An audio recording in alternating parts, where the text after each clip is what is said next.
Hola a todos los amigos de Filosofía Apuntes. Estamos con Michel de Montaigne, Los Ensayos, libro primero. En este libro primero vamos a ver los 10 primeros capítulos. ¿Ya? Vamos a ver los 10 primeros capítulos. Es la obra más importante de Michel de Montaigne a mi juicio. Y tenemos que hacer una breve advertencia. Es muy probable que usted se confunda, sienta medio raro el estilo de Michel de Montaigne, porque efectivamente su filosofía es escéptica. Y vamos a ver que en cada capítulo hay algo distinto, no están conectados el uno con el otro. Abordan temas absolutamente distintos, o sea, de los 10 capítulos que vamos a ver, los 10 tratan de asuntos absolutamente distintos que no tienen conexión el uno con el otro. Pero ¿qué es lo que tiene por conexión? El escepticismo que caracteriza la filosofía de Michel de Montaigne. Así que no se extrañe si es que, por ejemplo, el primer capítulo es muy diferente al segundo, al tercero, al cuarto, al quinto. Así es la filosofía de Michel de Montaigne. Y además tampoco se extrañe de que usted pueda encontrar ciertas contradicciones en este pensamiento. La verdad es que aquí no hay contradicciones. Hay dos planteamientos que son equipolentes, es decir, que tienen la misma fuerza. Entonces ahí no se llega a ninguna conclusión. De ahí el escepticismo de Michel de Montaigne. Por otro lado, también lo que vamos a ver, eso sí, es la preferencia de Michel de Montaigne por algunas cosas. Vamos a ver sus experiencias personales con los temas que se van a abordar. Así que sin más dilación, vamos allá.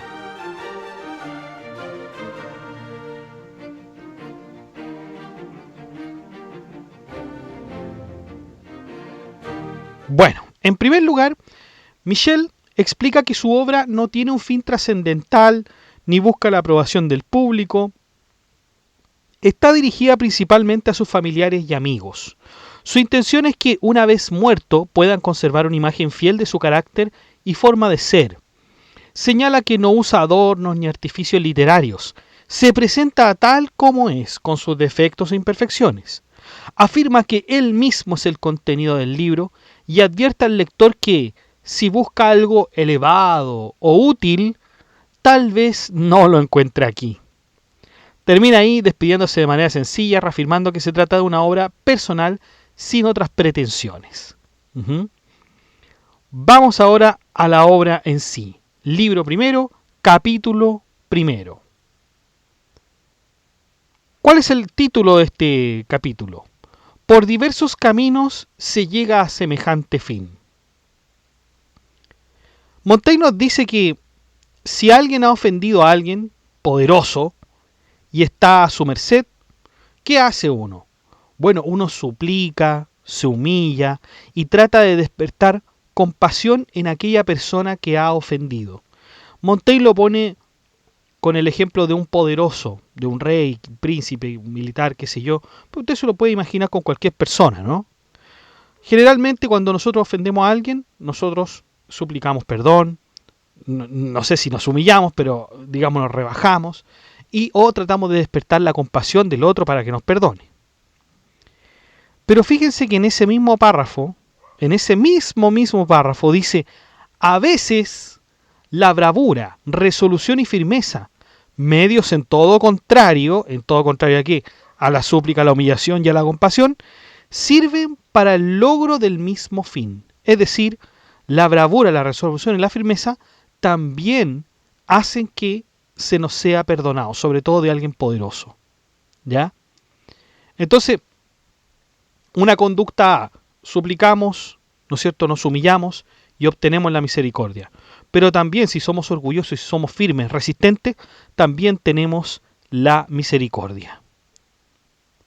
Nos va a poner algunos ejemplos. El primer ejemplo es de Eduardo, príncipe de Gales, el célebre príncipe negro. Tras tomar la ciudad de Limoges, la población suplica clemencia.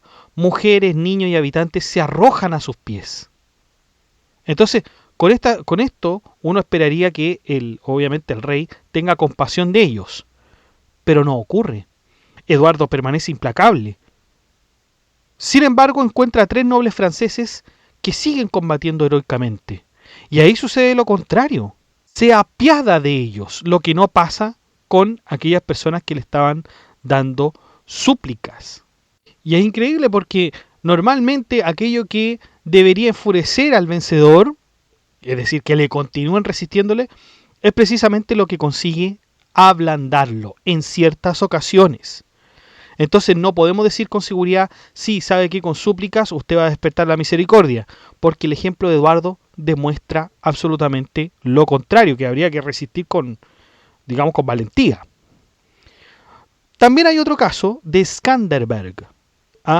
Skanderbeg persigue a un soldado para matarlo. Por cierto, Skanderbeg es el príncipe del Epiro. Y estaba persiguiendo a un soldado para matarlo. El soldado intenta salvarse mediante súplicas, sometimiento, se humilla, pero nada funciona.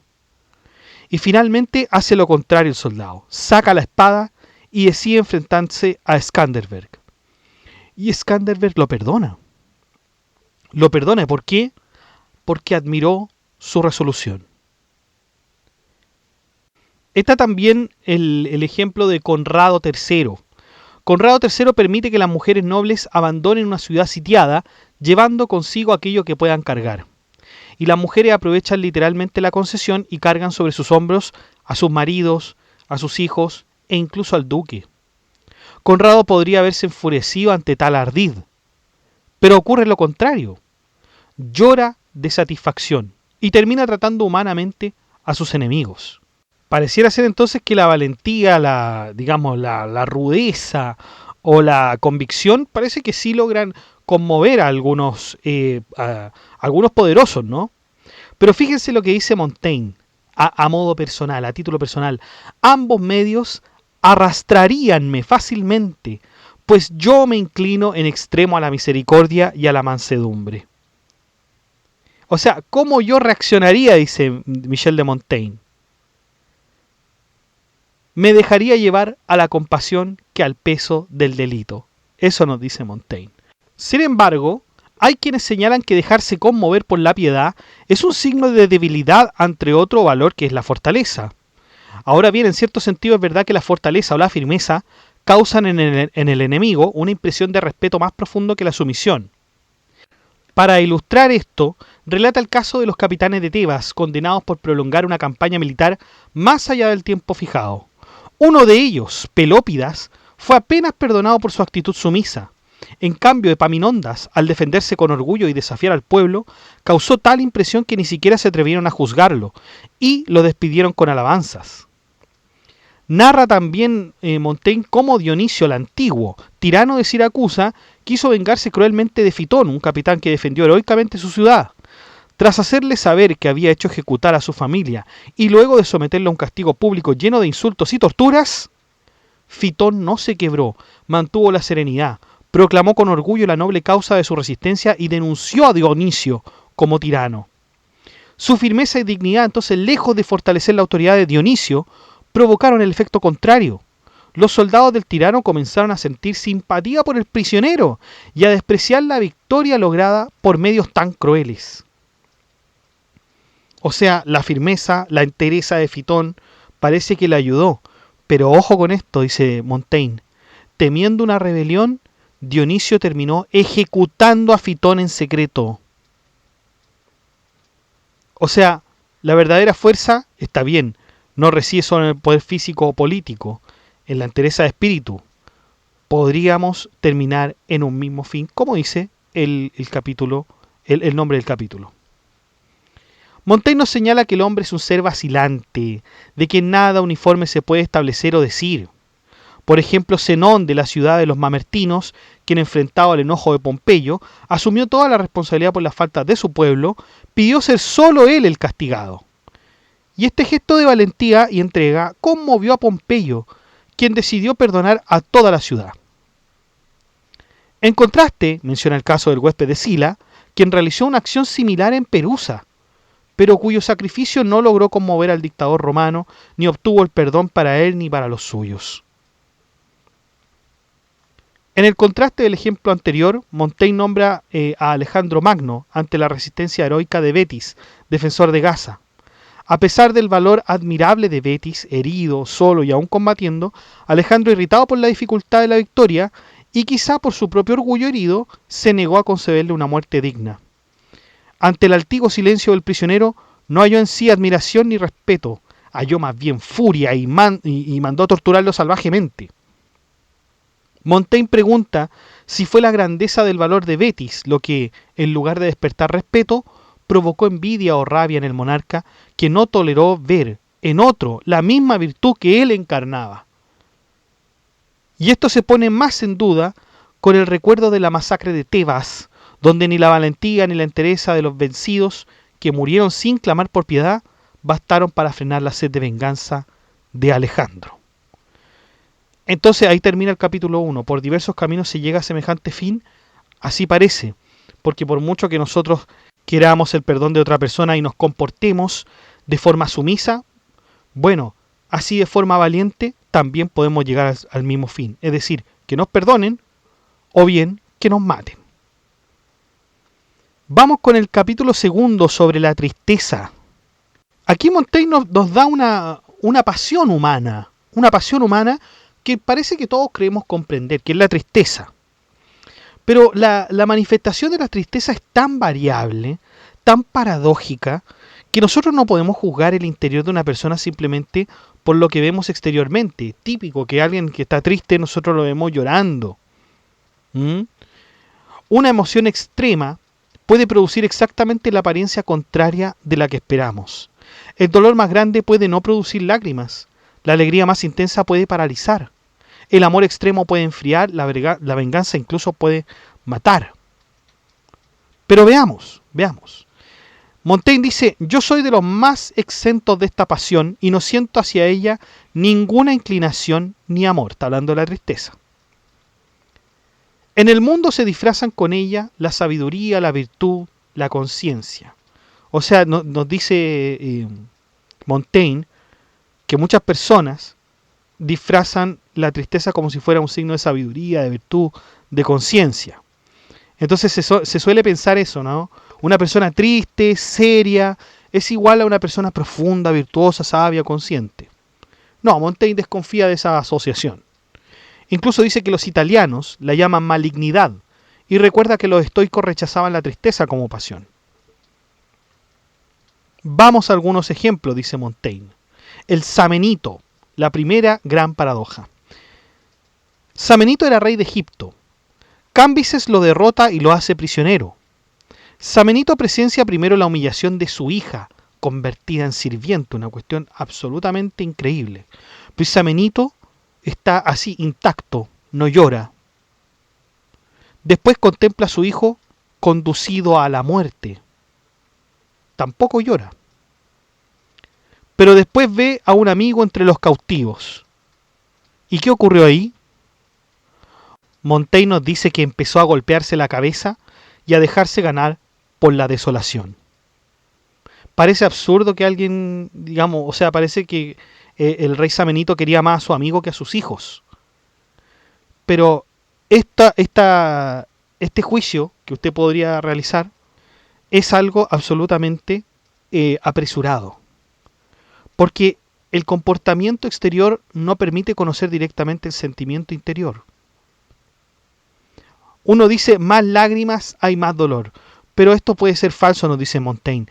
Samenito no lloró por sus hijos precisamente porque su dolor era demasiado grande. Cuando Cambises pregunta ¿por qué lloras por tu amigo, no lloras por tus hijos? Y la respuesta es, solo el último dolor ha podido significarme en lágrimas. Los dos primeros sobrepasaron con mucho todo medio de expresión. O sea, el dolor puede alcanzar tal intensidad que deja de poder expresarse. Por lo tanto, la ausencia de lágrimas no es ausencia de dolor. Las lágrimas no necesariamente son el dolor más intenso, para que lo tengamos en cuenta. Entonces es un error muy humano tener que confundir estas cosas, porque, es que si no lloró no le importa, es que lloró mucho, está profundamente afectado, se mantuvo sereno, mira qué frío, se desplomó, era débil. No, Montaigne dice esto no es así necesariamente. Es difícil fundamentar sobre el hombre juicio constante y uniforme, nos dice Montaigne. Y hay otro caso muy similar, el príncipe de Trento. Montaigne cuenta entonces este caso donde dice que un príncipe recibe noticias de varias muertes. Muere primero su hermano mayor, ya lo soporta con serenidad. Después muere otro hermano, mantiene la compostura. Muere un servidor y entonces se derrumba. Y quienes observaban aquello concluyeron, aparentemente quería más al servidor que a sus hermanos.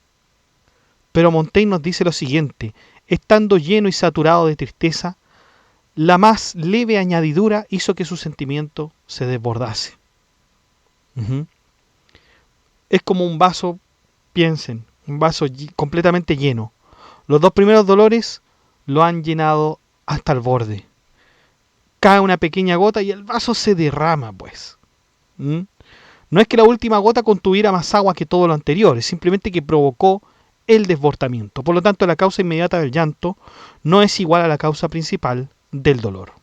Recuerda también al pintor antiguo que, incapaz de representar con gestos humanos el sufrimiento del padre de Ifigenia ante su sacrificio, optó por cubrirle el rostro, reconociendo así que hay dolores tan abrumadores que escapan toda forma de expresión visible. Esta imposibilidad de representar lo insoportable también se manifiesta en la mitología de Níobe, convertida en piedra tras perder a todos sus hijos como símbolo de un dolor tan grande que paraliza completamente el cuerpo y el alma. Montaigne nos dice que el sufrimiento profundo puede dejar al alma tullida, sin reacción, como congelada por la intensidad del golpe.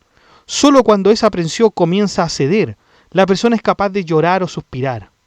El alma se ensancha, recobra cierta movilidad y encuentra en el llanto una forma tardía de liberación. Está también la historia de Raisiak. Raisiak y la muerte de su hijo. Este caballero llamado Raisiak presencia el cadáver de un soldado que había luchado heroicamente y se acerca porque admira su valor, le quita la armadura y descubre que es su propio hijo. Los demás sienten compasión. ¿Y qué hace él, Raisiak? No hace nada. Montaigne dice, sin proferir palabras, sin parpadear, permaneció de pie. Hasta que, continúa Montaigne, la vehemencia de la tristeza le hizo caer muerto de repente. O sea, aquí el dolor fue tan intenso de ver a su hijo como el soldado valiente que creyó, fue tan intenso el dolor que produjo su muerte. O sea, el máximo dolor no es igual a la máxima manifestación. Remata ahí con una cita Montaigne: curae leves loncuntur, ingentes stupent. Las penas leves hablan, las graves quedan mudas. Así Montaigne dice que las emociones muy fuertes como la alegría, el amor o la vergüenza pueden ser tan intensas que algunas personas incluso han muerto. Hay una mujer también que muere de felicidad al ver a su hijo con vida. Diodoro Cronos, que muere de vergüenza por no poder responder en un debate. O un papa que se emociona tanto por una victoria militar que le da fiebre y muere. Montaigne entonces dice que el cuerpo humano es frágil ante estas emociones. Y al final dice que él trata de no dejarse llevar por sentimientos tan intensos y que se esfuerza por mantenerse tranquilo y reflexionar para no verse dominado por sus pasiones. Vamos con el capítulo 3. Cómo lo porvenir nos preocupa más que lo presente. Montaigne comienza hablando de aquellos que advierten a los demás de las preocupaciones de lo venidero, cuando en verdad deberían preocuparse del presente, de lo que acontece ahora. Sin embargo, Montaigne considera que esto es un error. De hecho, es natural que el hombre siempre esté preocupado del futuro, que se lo imagine, que tengamos temor o deseo del más allá. En fin, es propio de la naturaleza humana tener estas preocupaciones. Ahora bien, muchos sabios nos hablan de que el presente es importante, Así lo dice Platón en una de sus obras. Cumple con tu deber y conócete, todo en presente. Entonces, el deber se realiza en el presente y en consecuencia el futuro no será ningún problema o angustia. El mismo Epicuro dispensaba a sus discípulos de preocuparse del futuro. Ahora, ¿qué pasa? Está la fuerza de los tiranos. Va a poner un ejemplo Montaigne para explicar mucho más esto. Durante el gobierno tenemos que obedecer a los reyes. Los estimamos y el afecto solo se debe a aquellos que muestran virtud. Y una vez que han muerto, la memoria de sus acciones debe quedar sujeta al juicio libre de la justicia y la razón, y no ser protegida por lealtades malentendidas o favores personales. Montaigne ahí sostiene que esta práctica tiene un valor moral y cívico, permite distinguir entre la obediencia que se presta por necesidad al poder establecido y el reconocimiento auténtico que solo merece quien gobierna bien. Critica a quienes elogian a los malos príncipes solo por haber recibido beneficios personales, pues eso destruye la justicia pública en nombre de la convivencia privada. Pero ¿y qué tiene que ver esto con lo anteriormente? Así como vivimos pensando en lo que vendrá, Montaigne invita a considerar la posteridad como espacio de justicia, un tiempo futuro donde se puede restaurar el equilibrio que el poder impidió en vida. Al juzgar a los príncipes tras su muerte, se le da valor a una verdad que quizás no fue posible decir en el presente por temor o sumisión. O sea, la naturaleza humana está orientada hacia el futuro. Una costumbre que no estaba dentro de esa línea era la de los espartanos, quienes elogiaban a sus reyes sin importar cómo se habían comportado en su mandato. Solo se alababa a los monarcas por su título y no por su virtud. Aristóteles, siguiendo a Solón, decía que según Solón no se puede considerar feliz a un hombre antes de su muerte, pues el destino final puede arruinar una vida que parecía buena. Pero Montaigne va más allá y plantea que incluso después de morir, la felicidad del hombre puede ser cuestionada si su memoria se ve empañada o su descendencia cae en desgracia. Destaca el profundo respeto que ciertas culturas y líderes militares han tenido por la dignidad de los muertos, especialmente cuando se trata de grandes hombres o guerreros. Cita el caso de Beltrán du Guesclin, cuyas virtudes guerreras fueron tan reconocidas que incluso sus enemigos dejaron las llaves del castillo rendido sobre su cadáver, rindiéndole un homenaje póstumo. Luego menciona a Bartolomé de Alviani, cuyo cuerpo fue transportado por su ejército sin pedir permiso a una ciudad enemiga, que era Verona, porque habría sido deshonroso que quien en vida no temía a sus enemigos mostrara temor una vez muerto. Teodoro Tribulcio, rechazando el salvoconducto, defendía así la integridad y valor simbólico del cadáver como parte del honor militar. Entonces, Montaigne conecta este comportamiento con las antiguas leyes griegas, según las cuales pedir al enemigo el cadáver de un soldado equivalía a cederle la victoria, pues implicaba una forma de sometimiento. Por eso, cuando Nicias hizo tal petición, se consideró que perdió la victoria, mientras que Agesilao, al evitarlo, aseguró el triunfo. Otro ejemplo es el de Eduardo I de Inglaterra. Pidió que sus hijos fueran llevados a las guerras contra Escocia, creyendo que su sola presencia garantizaría la victoria. Juan Cisca, líder husita en Bohemia, pidió que hicieran un tambor con su piel para continuar infundiendo valor a sus tropas.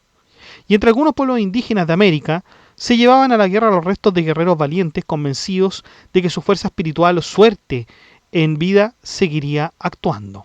Entonces, a pesar de los consejos de que uno tiene que estar atento del presente, que el presente siempre es lo más importante, parece que el futuro nos preocupa bastante también. Y parece que el futuro es quizás también importante, no tanto el presente. De hecho, nos preocupa tanto el futuro que hasta nos preocupamos de las apariencias del futuro. ¿A qué queremos decir con esto? Fíjense, el emperador Maximiliano, bisabuelo del rey Felipe II, es un ejemplo curioso. Aunque Maximiliano era un hombre de gran talento y belleza física, tenía una aversión casi supersticiosa a mostrar su cuerpo, incluso en actos cotidianos como orinar o recibir atención médica. Ordenó incluso que tras su muerte le ataran los calzoncillos con los ojos vendados del encargado. Eso sí, hay, digamos, personas que no están en ese sentido tan preocupadas de la muerte en cuanto a sus apariencias. Por ejemplo, Montaigne dice que hay un pariente suyo, un noble de vida destacada, tanto en la paz como en la guerra, que en sus últimos días se preocupó excesivamente de la pompa de su funeral. Le molestó que este hombre dedicara sus últimas energías, porque eso fue lo que hizo y eso le molestaba a Montaigne, que dedicara sus últimas energías no a la reflexión espiritual, al recogimiento, no, sino que a asegurarse de que su entierro fuera solemne y concurrido, hasta el punto de solicitar al propio soberano que sus servidores formen parte del cortejo. Esta actitud le parece a Montaigne un signo ya de extrema vanidad, que incluso en el umbral de la muerte seguía más preocupado por las apariencias y los honores sociales que por el recogimiento interior. Pero también está lo contrario. Montaigne critica, sin burlarse, a quienes en sus últimos momentos ordenan entierros extremadamente sobrios, como Marco Emilio Lépido, que pidió una ceremonia casi sin acompañamiento. Montaigne se pregunta si esto realmente es frugalidad o simplemente una privación innecesaria, ya que el muerto no participa ni se entera de lo que sucede. Propone que si hay que dejar instrucciones, éstas se ajusten con la sensatez al nivel económico de cada cual, como hizo el filósofo Licón. En su caso, en el caso de Montaigne, afirma que se va a conformar con las costumbres comunes y lo que decían los que estén con él al morir. Vamos con el capítulo 4. Cómo el alma descarga sus pasiones sobre objetos falsos cuando los verdaderos la faltan. Montaigne nos relata la anécdota de un noble francés afectado por la gota. La gota era una enfermedad bastante recurrente en la Edad Media.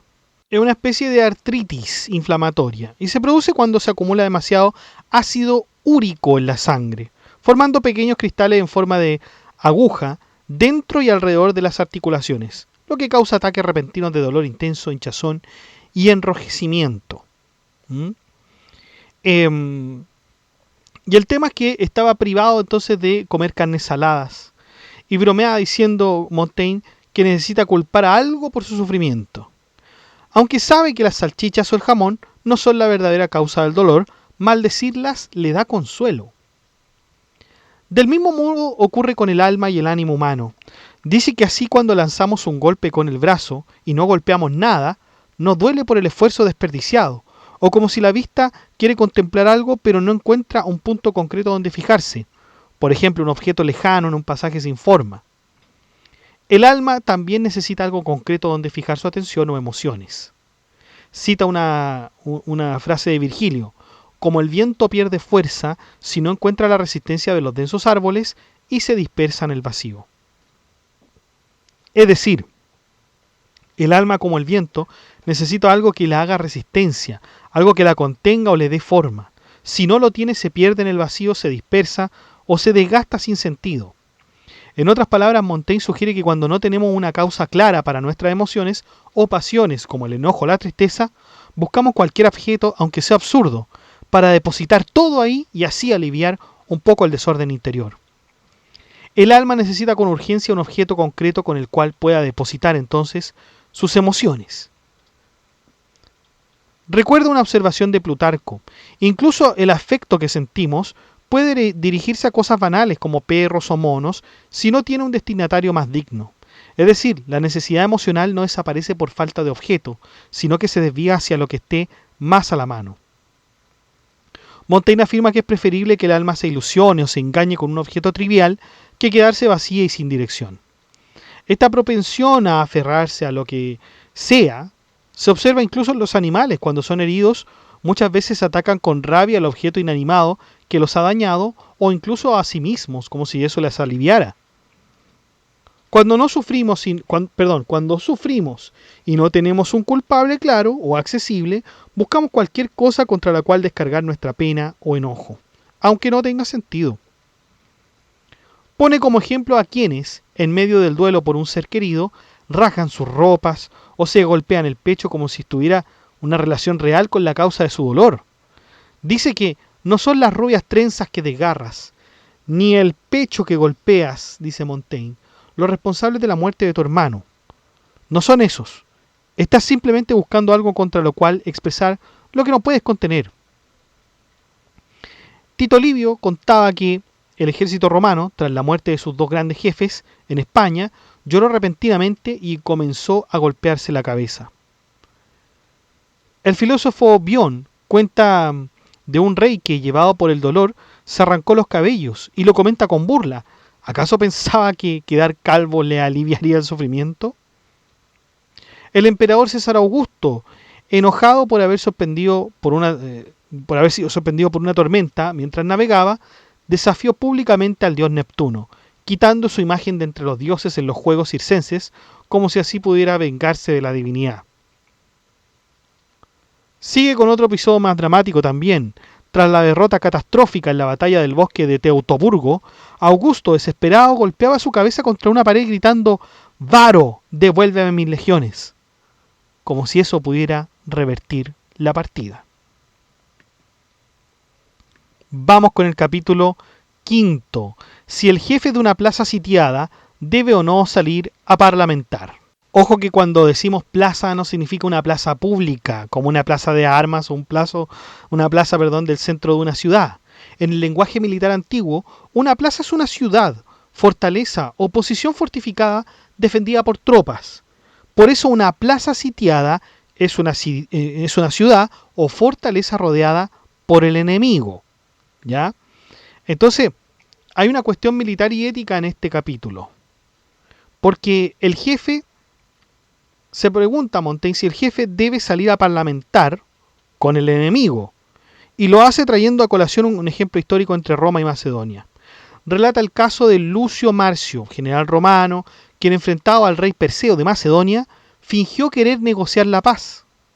Y este ardid le permitió ganar tiempo para preparar a sus tropas, lo que finalmente condujo a la derrota del rey. Aunque la estrategia fue eficaz, Montaigne destaca que el Senado romano la condenó como contraria a las costumbres tradicionales de Roma, que valoraban el combate abierto y honesto, sin engaños, sin emboscadas ni tretas. O sea, parlamentar quiere decir ir a conversar, a negociar. De esta forma, el filósofo contrapone la ética militar romana, que busca la franqueza y el valor, con la astucia griega y engañosa política cartaginesa, que preferían vencer por engaño antes que por fuerza directa. Para los romanos la verdadera gloria consistía en vencer con honor. Como decía Virgilio en la Eneida, ¿quién va a preguntarse si fue el engaño o el valor lo que venció al enemigo? Para Montaigne, los romanos antiguos, a quienes admira, no habrían aceptado ese principio porque para ellos el modo de vencer era tan importante como la victoria misma.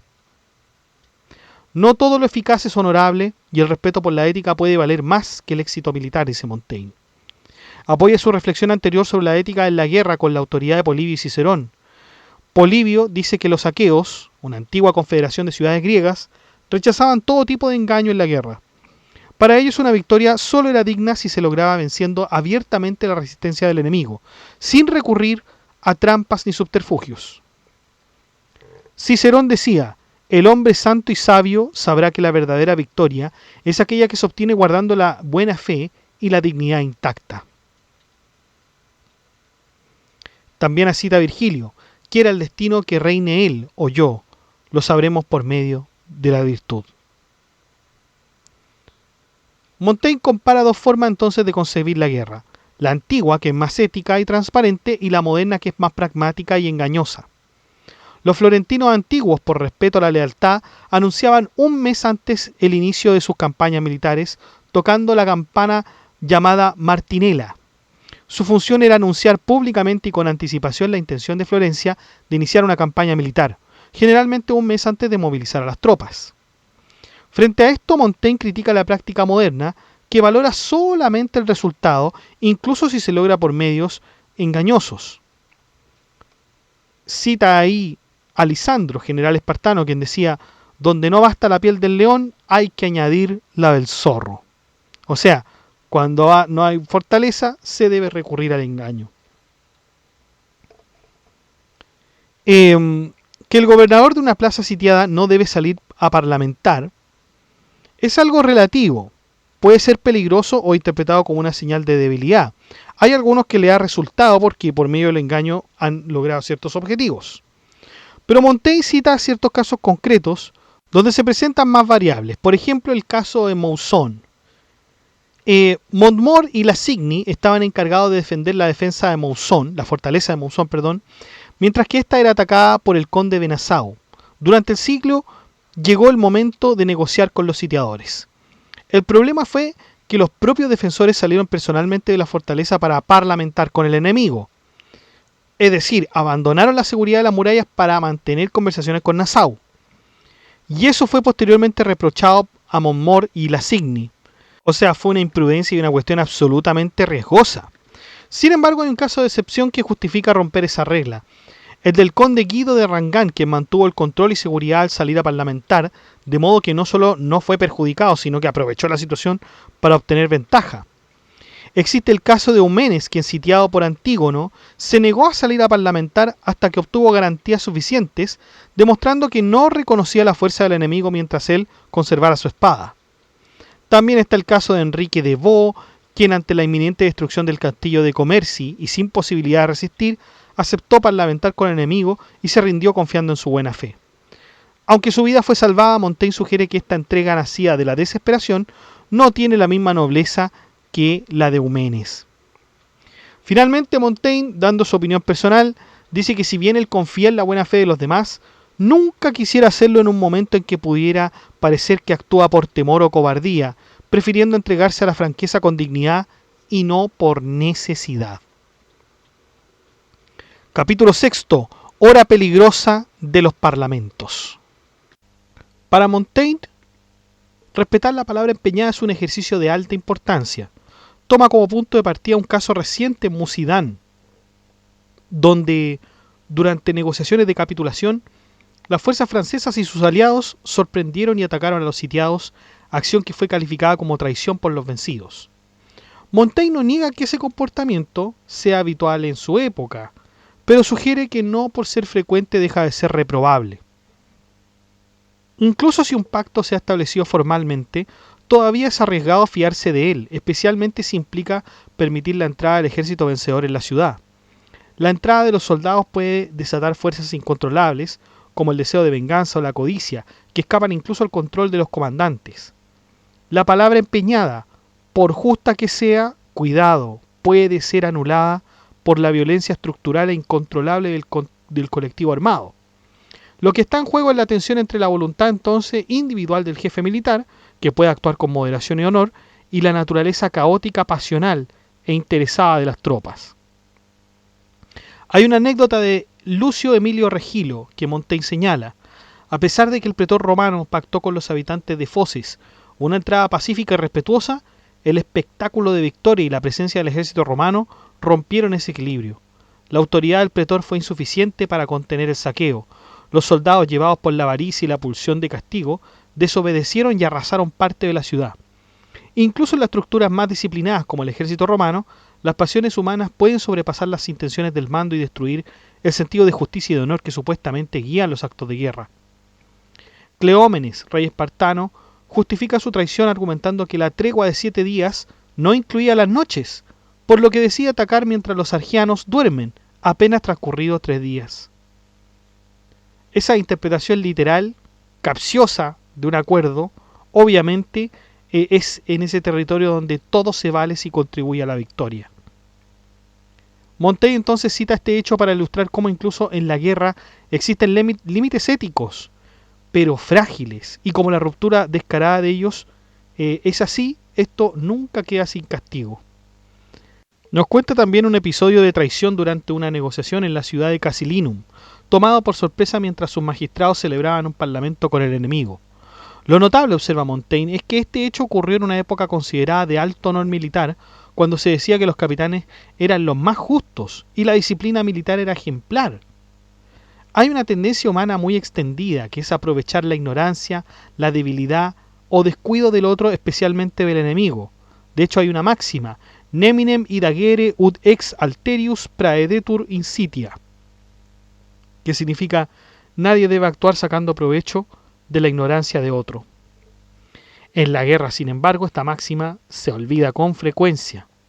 La tierra, es decir, la experiencia práctica, da legitimidad a ciertos privilegios o acciones que la razón o la justicia no aprobarían. Eso sí, existe un filósofo contrario a este punto de vista, que es Jenofonte, discípulo de Sócrates, quien alababa este tipo de conducta de acuerdo con Montaigne. En general, confiar en el enemigo puede llevar a un gran desastre. El señor de Aubigny, Bernard Stuart, conde de Aubigny, tras lanzar un ataque contra la ciudad de Capua, acepta iniciar un diálogo con Fabricio Colonna, defensor de la plaza. Sin embargo, mientras Colonna conversa desde un baluarte, es decir, no ha rendido la ciudad, sino que apenas inicia gestiones diplomáticas, las tropas de Aubigny aprovecharon la ocasión, penetraron en la ciudad y aprovecharon la relajación de la defensa y cometen una masacre. Está el caso de Juan Romero, que al salir a hablar con el enemigo encontró su plaza ya tomada, o el marqués de Pescara, que tomó Génova incluso cuando los términos de la rendición estaban casi cerrados. Montaigne cita irónicamente el verso: «Fue siempre loable vencer, ya sea por suerte o por ingenio». Esa frase, ¿no es cierto?, que justifica estas acciones, pero también nos habla de Crisipo, quien afirmaba que si bien en una competencia se pueden usar todos los medios legítimos, no se debe hacer tropezar al rival. Del mismo modo, el noble Alejandro Polipercón rechaza un ataque nocturno por considerarlo una victoria deshonrosa. Prefiere, dice, avergonzarse de la mala suerte antes de una victoria vergonzosa. Vamos con el capítulo 7, que la intención juzga nuestras acciones. Montaigne nos dice que la intención al momento de juzgar las acciones humanas, la verdad es que son dos cosas muy distintas. Se puede cumplir lo prometido o no se puede cumplir lo prometido. Por ejemplo, Enrique VII de Inglaterra, que había prometido no matar al duque de Suffolk si se le entregaba, pero luego dejó instrucciones en su testamento para que lo mataran después de su muerte. Para Montaigne eso es una traición consciente y cobarde, pues aunque no la ejecuta él mismo, deja la acción lista transfiriendo la culpa a su sucesor. El conde de Egmont, quien había garantizado seguridad a su compañero, el conde de Horn, aunque no pudo evitar su ejecución, pidió ser ejecutado primero como señal de honor y responsabilidad. Y ahí Montaigne considera que la intención de Egmont lo redime, aunque no haya podido cumplir su promesa en los hechos. Por eso entonces, una acción puede ser moralmente válida aunque no se realice, si la voluntad era sincera y justa. En cambio, una acción llevada a cabo con mala intención, aunque se disimule o se posponga, como en el caso del testamento del rey, sigue siendo reprochable. A propósito del testamento, Montaigne condena el acto de retener en vida bienes ajenos y luego devolverlos mediante testamento. Según él, esa devoción carece de mérito moral, porque se hace sin verdadero sacrificio ni convicción, sino más bien con desgano y cuando ya no hay nada que perder. Para Montaigne, el arrepentimiento genuino debe implicar un acto de renuncia en vida, de lo contrario se convierte en una mera formalidad vacía, incapaz de compensar el daño causado. Más dura aún es su condena hacia quienes conservan en secreto un odio o una mala voluntad contra otra persona y solo lo revelan cuando está por morir. Este tipo de conducta le parece especialmente ruin porque demuestra desprecio tanto por el honor propio como por la conciencia moral. Capítulo 8 de la ociosidad. La naturaleza, cuando no es guiada ni orientada, tiende al desorden y la inutilidad. Así como un terreno fértil, si no se trabaja, se cubre de hierbas inútiles, o como una mujer, si no recibe la semilla del hombre, no puede engendrar una vida completa y ordenada. Del mismo modo, la mente, si no es dirigida hacia fines claros y valiosos, se dispersa en fantasías vanas y pensamientos delirantes y deseos sin sentido. Hay una imagen que toma Montaigne de Virgilio, que sugiere que hay una luz temblorosa reflejada en el agua. Claro, porque la imaginación es así, se expande sin límite elevándose hasta el techo de nuestra razón, como reflejos luminosos que no pueden tocarse ni sostenerse. Esta agitación mental, sin dirección ni fundamento, produce toda clase de ensueños y locuras. Como le indica la segunda cita latina tomada de Horacio, como los sueños de un enfermo, se forman imágenes vanas. Cuando el alma no tiene un fin claro, se dispersa y se pierde. Está el aforismo latino: quien vive en todas partes, no vive en ninguna. ¿Y qué dice Montaigne de su experiencia personal? Retirado del mundo y recogido en su casa, decide entregarse al reposo y la soledad. Pensó al principio que dar libertad total al espíritu, dejándolo vagar donde quisiera, le permitiría madurarlo y fortalecerlo. Sin embargo, observa que ocurre todo lo contrario. El ocio produce inestabilidad mental. Variada es siempre la mente en el ocio, dice la cita de Ovidio. Así como un caballo sin jinete corre sin control, su mente sin disciplina genera una multitud de fantasías y monstruos sin orden ni sentido. Capítulo 9. Los mentirosos. En este capítulo podríamos dividirlo en dos partes. Primero, en el concepto de memoria, lo que entiende Montaigne por memoria, y la segunda parte en la mentira propiamente tal. Montaigne nos habla entonces de cómo ha ido perdiendo el vigor que tenía antes respecto a la memoria. Reconoce abiertamente que carece de memoria y que en esto se siente excepcionalmente deficiente, tanto que se considera único en esa debilidad. Aunque admite que no destaca en ninguna otra facultad, cree que su falta de memoria lo hace particularmente singular, incluso digno de notoriedad. En su cultura, la falta de memoria se asocia con la falta del entendimiento, lo cual aumenta su frustración. Sin embargo, él distingue entre ambas cosas y sugiere incluso que las personas de juicio débil deben tener memorias más agudas. A pesar de sus olvidos, asegura que jamás incumple con su sentido del deber y afecto, especialmente hacia sus amigos. La memoria falla, pero no falla su voluntad moral. Y la mala memoria le ha permitido escapar de ciertas ambiciones y defectos, como la vanidad o la charlatanería. Afirma que si tuviera mejor memoria, hablaría más y de forma más pesada, como muchos oradores que ahogan el interés de sus relatos con detalles innecesarios.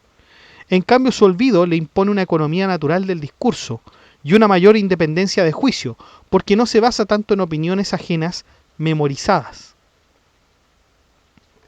También sostiene que la mala memoria le protege de cultivar el rencor, olvida más fácilmente las ofensas, lo cual lo hace más sereno. Contrapone su actitud a la de Darío, quien necesitaba que un criado le recordara constantemente su enemistad con los atenienses. Incluso los libros y lugares le resultan nuevos al verlos repetidamente, y eso, obviamente, para él era una fuente inagotable de sorpresa. Entonces tenemos la memoria. Eso es lo que opina más bien Montaigne de la memoria. Y eso tenemos que vincularlo con la mentira. Porque Montaigne se resuelve a hablar de la mentira, pero con la base de la memoria. Distingue entre decir algo falso por error, y por lo tanto mentir, pero también mentir con conocimiento, es decir, mentir propiamente tal, siendo esta última la forma verdaderamente grave, porque implica faltar a la conciencia. Quien miente debe tener una memoria perfecta para sostener las distintas versiones de su falsedad. Como eso rara vez ocurre, termina contradiciéndose y delatándose.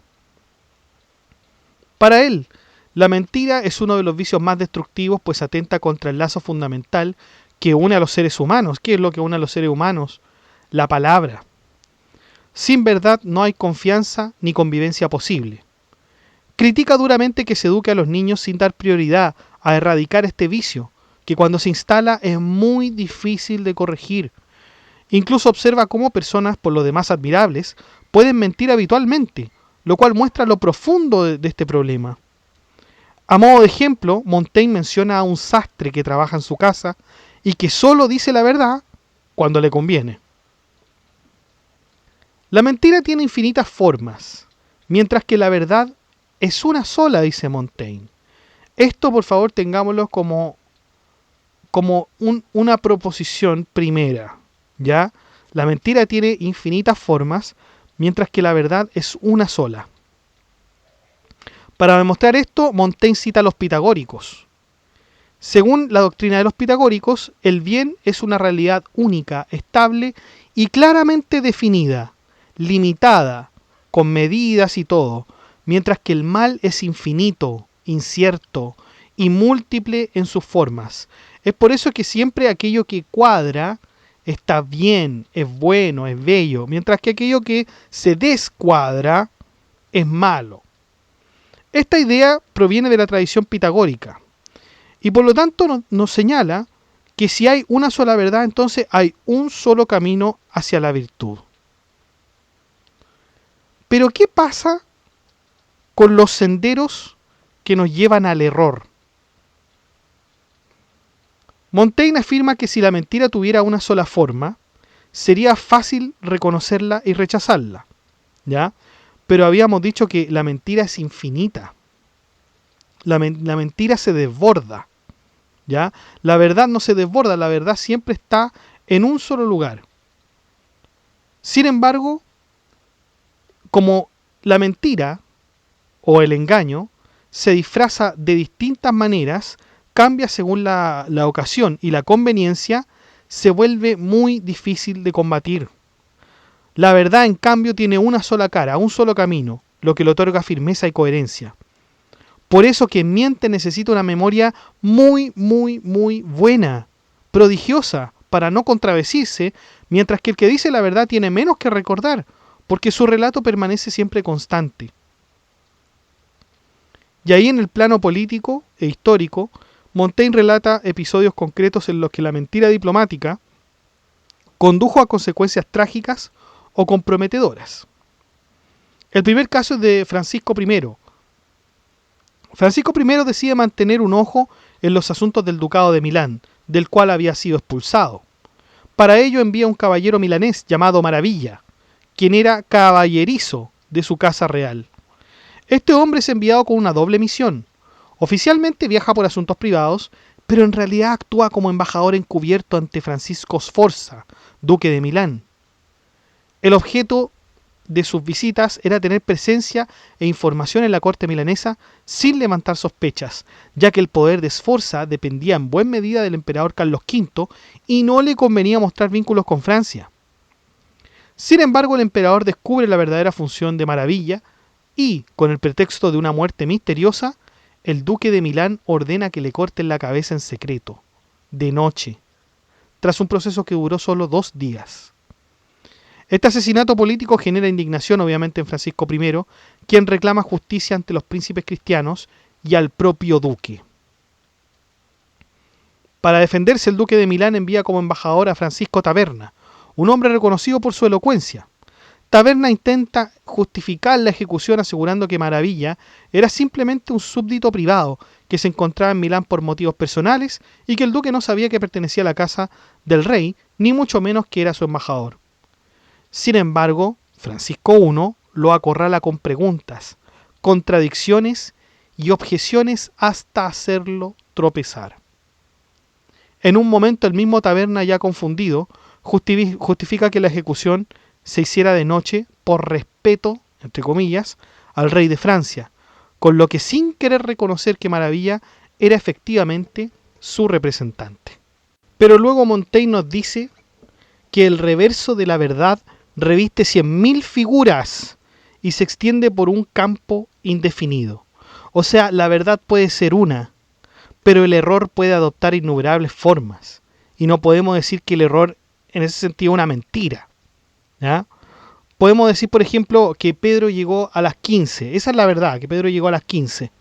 Pero alguien podría decir, llegó a las 2, llegó a las 14, llegó a las 16. Podríamos decir que llegó ayer, mandó a otra persona, nunca llegó. Pedro nunca existió, podríamos decir. Todas son incompatibles con la verdad, pero no son necesariamente opuestas entre sí de una manera sencilla. O sea, no por decir esta afirmación es falsa, vamos a tomar como lo contrario absolutamente verdadero. En ciertos casos sí se podría, pero la verdad podría, como dice el mismo Montaigne, revestir 100.000 maneras de equivocarse. Entonces parece que el error es tan infinito como la mentira, pero está en un nivel intermedio entre la verdad y la mentira. Entonces no podríamos conocer la verdad y podríamos de igual manera equivocarnos. Y fíjense que después dice algo en donde él desconfía mucho de sí mismo por la mala memoria. Pero también dice lo siguiente: no me determino a asegurar que yo fuera capaz para salir de un duro aprieto o de un peligro evidente y extremo de emplear una descarada y solemne mentira. O sea, Montaigne nos dice, no, mire, yo jamás mentiría. Pero ¿qué pasa si yo estoy en una situación extrema? ¿Mm? Esta situación se la preguntaban otros filósofos. Por ejemplo, si un tirano llegara a su casa con sus soldados y le dijera a usted, ¿dónde está tu amigo? ¿Dónde está cierto pariente? ¿Qué va a decir usted? ¿Va a decir la verdad o va a decir la mentira? Esa es quizás también una de las cosas que es muy difícil de determinar con respecto a los mentirosos. Vamos con el último capítulo, capítulo 10, de hablar pronto o tardío. Montaigne comienza distinguiendo dos tipos de elocuencia, porque estamos hablando de aquello justamente, o sea, de hablar pronto o tardío. En primer lugar está el improvisador, que es rápido, responde inmediatamente, funciona bien ante lo inesperado, necesita el estímulo de la situación para hablar. Y por otro lado tenemos a la persona reflexiva, que necesita tiempo, que es esa persona que medita lo que va a decir, que prepara cuidadosamente sus palabras y que funciona mejor sin interrupciones. Y a esto Montaigne lo asocia con ciertas profesiones. Por ejemplo, el predicador es más reflexivo y preparado. El predicador tiene que preparar su discurso para después exponerlo. En cambio, el abogado es más improvisado, tiene más capacidad de improvisación y rapidez. ¿Ya? Hasta esto, Montaigne dice, las cosas son así. Pero ¿qué pasa? Había un abogado que se llama Guillaume Poyet, y era precisamente un profesional experimentado del foro. Era un tremendo abogado. Un buen abogado. Sin embargo, cuando había preparado cuidadosamente un discurso para el Papa Clemente VII, las circunstancias cambiaron repentinamente. Le dijeron, oiga, don Poyet va a tener que realizar otro discurso, porque las circunstancias, lo que habíamos preparado para el Papa va a ser otra cosa. Y tuvo que pronunciar otro discurso completamente diferente. Siendo abogado, no tendría ningún problema siendo abogado. Pero ¿y qué ocurrió? No pudo improvisar. Tuvo que reemplazarlo el cardenal Dubelay. O sea, la regla general es que el abogado debe ser un buen improvisador. Pero aquí tenemos un ejemplo de un excelente abogado incapaz de improvisar. Esta es al menos la opinión de Montaigne. Y poco después reconoce, aunque teóricamente, que la labor del abogado parece más difícil en Francia, porque ahí se encuentran mejores abogados que predicadores. Hay mucha gente que dice que la improvisación es algo superficial, que lo mejor es la preparación. La preparación suele hacer que las personas, los oradores en general, lleguen a una profundidad mucho más increíble que la de los improvisadores. Pero Montaigne tampoco acepta eso. Introduce a Casio Severo, quien supuestamente hablaba mejor cuando no se preparaba. Más aún, si sus adversarios lo interrumpían o irritaban, hablaba todavía mejor. Entonces, por ejemplo, para él, la improvisación era algo absolutamente valioso y por lo cual no tenía ningún problema. Pero Montaigne dice que incluso mucho esfuerzo en la preparación de un discurso puede perjudicarnos. Y lo hace con una frase. El agua pugna por salir de un depósito que rebasa y no es bastante grande el boquete del desagüe. Cuando queremos hacer algo demasiado bien, podemos tensionarnos hasta bloquear nuestra propia capacidad. Y eso es muy reconocible.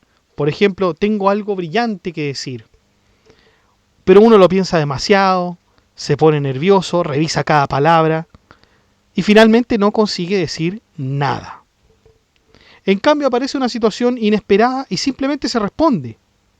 Simplemente se responde y sale una respuesta excelente, sin ninguna preparación, sin absolutamente nada. Entonces Montaigne descubre otra vez que nuestras facultades no funcionan necesariamente como esperamos que funcionen. Montaigne dice, lo imprevisto tiene más fuerza que yo. La ocasión, la compañía, el tono mismo de mi voz sacan más partido de mi espíritu que el que yo encuentro cuando a solas lo sondeo y ejercito. Y luego agrega más adelante, en ocasiones escribiendo se me escapa alguna sutileza y luego no sé lo que con ella quise decir. O sea, ni siquiera sus propios escritos recuerda. La mala memoria de Montaigne. A veces cualquiera otro descubre su sentido antes que yo. Pero aún así hay hombres que tienen una clase de genio que brota sin esfuerzo consciente, casi como un don, y celebra esa vitalidad de pensamiento cuando ésta se expresa más por impulso que por cálculo. Eso es lo que elogia Montaigne. Bueno, muchachos, eso es entonces, han sido los libros desde el primero hasta el 10º de estos ensayos de Montaigne. Vamos a hacer un pequeño resumen de los libros desde el 1 hasta el 10º, ¿ya? El primero, acuérdense que era por diversos caminos se llega a semejante fin. Claro, la conducta humana es inconstante y no permite reglas universales. Nosotros ya vimos que cuando nosotros ofendemos a alguien, bueno, él lo dice en el contexto obviamente del renacimiento, de las guerras, cuando nosotros ofendemos a un tirano, o puede ser a cualquier persona en realidad. Si nosotros ofendemos a alguien, obviamente nuestra actitud tiene que ser de sumisión. Nuestra actitud tiene que ser la de pedir misericordia para que se nos perdone, ¿ya? Y eso ha funcionado ciertas veces, sí, pero también la valentía, la bravura también tiene un resultado por el cual a una persona se le perdona, ¿ya? Y ahí vimos nosotros diversos ejemplos. Pero también, así como podemos ser sumisos, también ha ocurrido que aquellas personas que son de ese estilo han sido asesinadas también por aquel que los somete, ¿ya? Y aquellos que tenían bravura también han sido asesinados. Así que de ahí por lo menos el escepticismo de Montaigne, diciendo por diversos caminos se llega a semejante fin. O sea, siendo usted sumiso, siendo usted bravo contra quien ofendió, lo podría tener los mismos resultados incluso. En segundo lugar, sobre la tristeza, porque las apariencias no permiten conocer con seguridad el estado interior. El que no llora puede estar sufriendo más que el que llora, ¿ya? Una manifestación externa no constituye una medida segura de la pasión interna. Hay gente que ha muerto de tristeza, ¿ya? Pero nosotros no la vimos nunca llorar.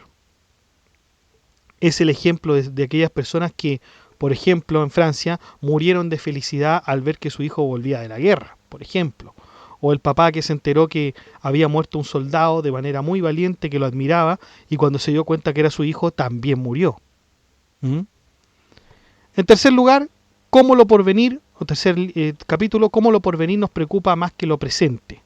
Eso debería ser en el sentido de que siempre se dice que lo importante es lo presente, vivir el tiempo presente, y el futuro hay que despreocuparse, pero Montaigne dice no, porque la verdad es que el futuro también es importante. Y de hecho hay muchas personas que se preocupan muchísimo del futuro a pesar de que saben que el presente es importante y preparan sus funerales, lo adornan con sus testamentos, están muy pendientes, etcétera. Entonces los casos particulares complican la regla general. Vamos con el cuarto capítulo, como el alma descarga sus pasiones sobre objetos falsos. Esto, recordemos que aquí hay un gran escepticismo, porque cuando unas personas se enojan, descargan su furia, descargan su enojo, obviamente en objetos, pero puede ser tanto objetos, animales, como también personas, ¿ya? Y personas que no tienen, o objetos y animales que no tienen nada que ver con el conflicto. ¿Y eso por qué? Porque las emociones deforman nuestro juicio, ¿ya? Por lo tanto hay una desconfianza a las causales que nos atribuyen, que nos gatillan en ese sentido las emociones, En quinto lugar, si el jefe de una plaza sitiada debe o no salir a parlamentar. Y esta aquí tenía mucho cuidado Montaigne en decir que sí, es que hay que siempre salir a parlamentar porque, digamos, en el sentido de que queremos encontrar un arreglo, un acuerdo, una negociación, pero nos dice que también salir a parlamentar puede ser imprudente, puede ser muestra de debilidad en ciertos casos, y nos dio los casos, ¿ya? Entonces, no existe una máxima militar sencilla, aplicable mecánicamente en todos los casos del Parlamento. Está también la sexta, que también tiene que ver con la hora de parlamentar, ¿no es cierto? La hora peligrosa de los parlamentos. No sabemos, es muy difícil saber cuándo salir a parlamentar. Hay que estudiar muy bien la situación porque no siempre funciona. No siempre funciona. El enemigo puede aprovecharse de eso y las circunstancias pueden cambiar rápidamente. Séptimo, que la intención juzga nuestras acciones. Claro, porque las apariencias y los resultados no bastan para juzgar moralmente. Alguien puede cumplir exteriormente y traicionar en intención, o fracasar exteriormente permaneciendo fiel a su palabra. Entonces hay que desconfiar del juicio basado exclusivamente en lo visible, ¿ya? En la experiencia, en los sentidos, hay que desconfiar. En el octavo, de la ociosidad. Claro, porque se dice siempre que la ociosidad es para que el espíritu se fortalezca, ya que se ha puesto en ejercicio digamos, el pensamiento, el alma. Ahora, bueno, hay que dejarlo descansar, Pero eso demuestra, la experiencia a Montaigne le mostró todo lo contrario. Ni siquiera podemos predecir completamente el funcionamiento de nuestro propio espíritu. No sabemos cómo va a reaccionar, puede languidecer en el ocio. Y en consecuencia, esto podría traer graves consecuencias cuando uno ya tiene que poner de nuevo en ejercicio el pensamiento. De los mentirosos, la falibilidad de nuestras facultades y la dificultad de alcanzar la verdad, porque por un lado tenemos la verdad, que se supone que es una la verdad, pero el tema es que si la verdad es una, debería ser fácil de encontrar porque la mentira es infinita la mentira. ¿Ya? La mentira es infinita. Si yo digo una mentira, después para tener que seguir con aquella mentira, voy a tener que formular otra y otra y otra y otra para que en fin no me descubran. ¿Ya? En cambio la verdad siempre es una y las personas que tienen mala memoria, decía, lo vinculaba con la memoria, las personas que tenían mala memoria generalmente podían decir la verdad, porque no, digamos, no tienen tanta memoria como para decir mentira, porque la mentira va a exigir que siempre diga una mentira tras otra. Pero el tema es que si bien la mentira puede ir de modo infinito, el error también lo puede hacer y el error no necesariamente es una mentira. Entonces pareciera ser que la verdad de alguna manera también tiene varias caras, Y finalmente hablar de lo pronto o tardío, esta cuestión de la preparación y la improvisación que a veces resulta y a veces no. Pues uno podría prepararse muy bien para una disertación, para una oratoria, un discurso fúnebre, etc. Y por supuesto que puede salir bien si tiene preparación. Pero resulta que también puede salir bien si se presta a una improvisación. Entonces, ya sea un predicador o un abogado, parece que ambos o bien pueden preparar el discurso o bien pueden improvisar. Puede salir muy bien o puede salir muy mal. Bien, muchachos, hemos terminado entonces con estos primeros 10 capítulos del libro primero en Michel de Montaigne. Este es el estilo de Montaigne, muchachos. Nosotros sabemos que aquí tenemos siempre dos argumentos, como es el escepticismo, dos argumentos que tienen igual fuerza y que por lo tanto nos llevan a la suspensión del juicio y finalmente a la ataraxia. Ahora, lo interesante es cómo Montaigne lo señala todo esto, aplica el escepticismo a la vida misma, porque por ejemplo con Sexto Empírico nosotros lo habíamos visto a propósito de las ciencias, ¿ya?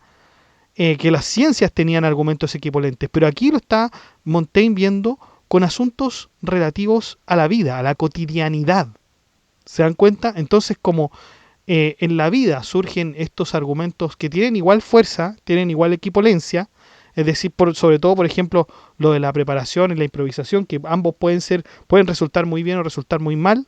Bueno, ahí está entonces la suspensión del juicio. Típico caso también, por ejemplo, si nosotros lo llevamos a nuestros días, alguien que estudia mucho para una prueba, se prepara mucho para una prueba y obtiene una nota deficiente. Y hay quienes no se prepararon nada para una prueba, nada, y obtienen una nota suficiente e incluso buena, e incluso la mejor, y sin haber estudiado. Entonces ahí hay dos argumentos, por ejemplo, equivalentes. ¿Qué hacemos con eso? ¿Cómo explicamos eso? Montaigne dice, ¿qué sé yo? ¿Qué sé yo? Lo invito al grupo de WhatsApp para que se entere de la última novedad y al grupo de la comunidad para que hablemos este y otros temas.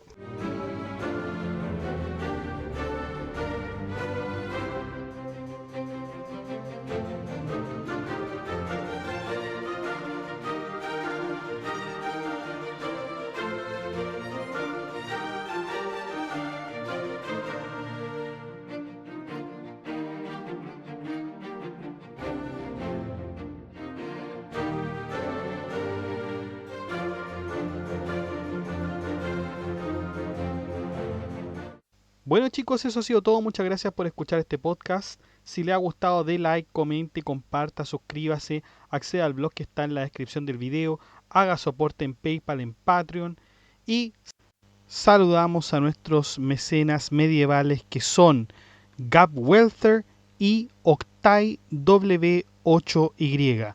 Muchas gracias muchachos por ser parte de este tipo de mecenazgo que es superior al de los mecenas romanos y así contribuir al proyecto educativo que es Filosofía Apuntes. Muchas gracias. Un abrazo.